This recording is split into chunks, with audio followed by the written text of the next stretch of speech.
जय गुरुदेव। दोस्तों नमस्कार। आज आपको मैं दुर्भाग्य मुक्ति के सरल उपाय बताऊंगा, वो भी तंत्र यंत्र के द्वारा।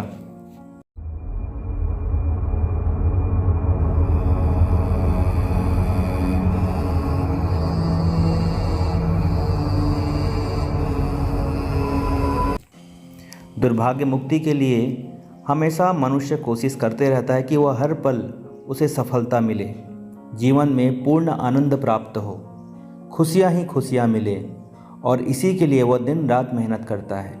लेकिन परिश्रम करना अलग बात है और सफलता मिलना अलग बात है।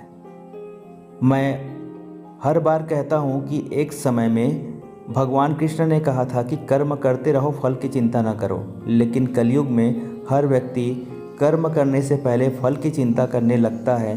कोई भी व्यक्ति एक फैक्ट्री खोलता है, उसे उस व्यवसाय से कितना फ़ायदा होगा, कितने समय में होगा, पहले ही पता लगाने की कोशिश करता है।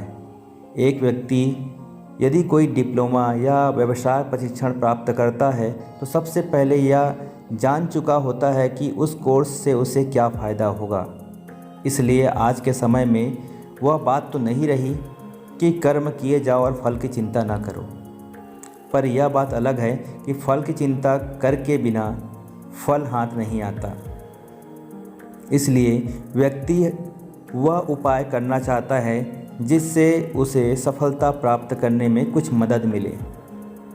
मंत्र तंत्र यंत्र के द्वारा आप अवश्य कुछ मदद पा सकते हैं, जिससे आपके समक्ष आने वाली अड़चनों में कुछ कमी तो जरूर आएगी और आप भाग्य के पूर्ण फल प्राप्त कर सकेंगे।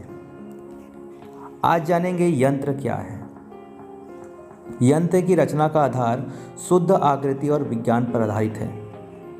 आकृति रेखाओं के एक विशिष्ट समायोजन का नाम है। हमारी आँखों पर आकृति का फौरन प्रभाव होता है। यंत्र विज्ञा की आकृतियाँ, उनका भी हमारे मस्तिष्क पर गहरा प्रभाव पड़ता है। इसी विज्ञान की आधारशिला पर हमारे महर्षियों ने, पूर्वजों ने यंत्रों की रचना की। यंत्र की पूजा यंत्र से संबंधित देवताओं के पूर्ण पूजा एवं आह्वान है।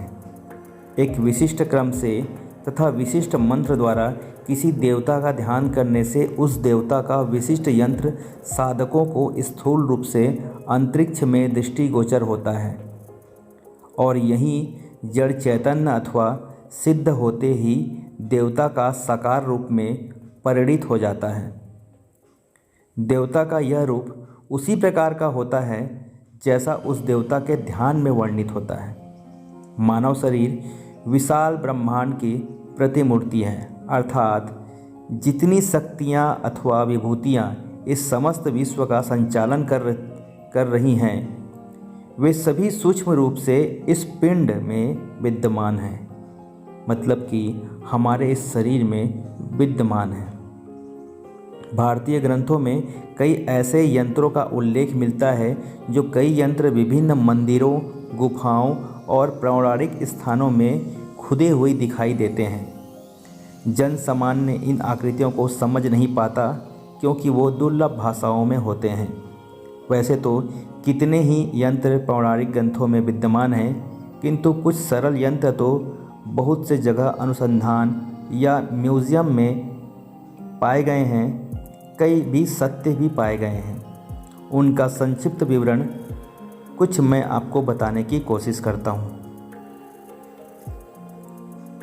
जैसे कि विश्व भर में सुविख्यात श्री यंत्र भगवती त्रिपुर सुंदरी का यंत्र है। इसे यंत्र राज कहा गया है। इस यंत्र में समग्र ब्रह्मांड की उत्पत्ति तथा विकास दिखलाए गए हैं, और साथ ही साथ इस यंत्र द्वारा मानव शरीर का भी घोतक कहा गया है।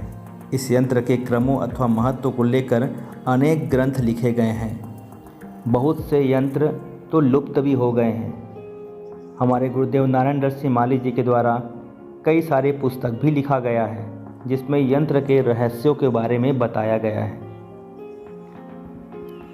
यह यंत्र बहुत ज़्यादा श्रेष्ठ होते हैं क्योंकि इससे आर्थिक उन्नति और भौतिक सुख संपदा की प्राप्ति होती है। इससे बढ़कर यंत्र कोई संसार में नहीं है। जैन शास्त्रों ने भी इस यंत्र के प्रभाव की भरपूर प्रशंसा की गई है। इनमें कोई संदेह नहीं है कि श्री यंत्र में स्वतः ही कई सिद्धियों का वास है। योगियों, सन्यासियों, तांत्रिकों, व्यापारियों, गृहस्थ व्यक्तियों, विदेशियों ने एक स्वर में इसकी महत्ता को स्वीकारा है। आर्थिक उन्नति, व्यापार सफलता के लिए यह यंत्र बेजोड़ है। दीपावली आ रही है और आप देखेंगे कि हर जगह यह श्री यंत्र हर घर में पाया जाता है। इसकी महिमा इतनी अधिक है कि उचित प्रभाव के लिए मंत्र सिद्ध प्राण प्रतिष्ठा युक्त श्री यंत्र का स्थापित होना ही बहुत ही ज़्यादा पर्याप्त है। उम्मीद करता हूँ कि आज की जानकारी आपको पसंद आई होगी। वीडियो को प्लीज़ लाइक ज़रूर करें, साथ ही चैनल को सब्सक्राइब करके इस वीडियो को शेयर करें कि जिनको इनके बारे में जानकारी ना हो उसे इसकी दुर्लभ जानकारी उन्हें प्राप्त हो सकें। वैसे जानकारी सभी को होती है, लेकिन कभी कभी हमें पता नहीं होती। लेकिन जब कोई बताता है, एक कोई माध्यम बनता है, तो उसके फ़ायदे उस समय मिलते हैं। कभी कभी ज्ञात होने के बाद भी हमें वो पता नहीं चलता। कोई ना कोई माध्यम बनता है उसको हमारे तक पहुंचाने के लिए। हो सकता है कि आप वो माध्यम बने या मैं माध्यम बनूं, तो किसी न किसी रूप से किसी को भी, या चाहे आपको भी चाहे हमें भी, किसी न किसी रूप से फल मिलता है। तो कोशिश करें, शेयर करें, सब्सक्राइब करें और फिर से मिलते हैं एक और दुर्लभ वीडियो के साथ। तब तक के लिए अपना ख्याल रखें। धन्यवाद। जय गुरुदेव।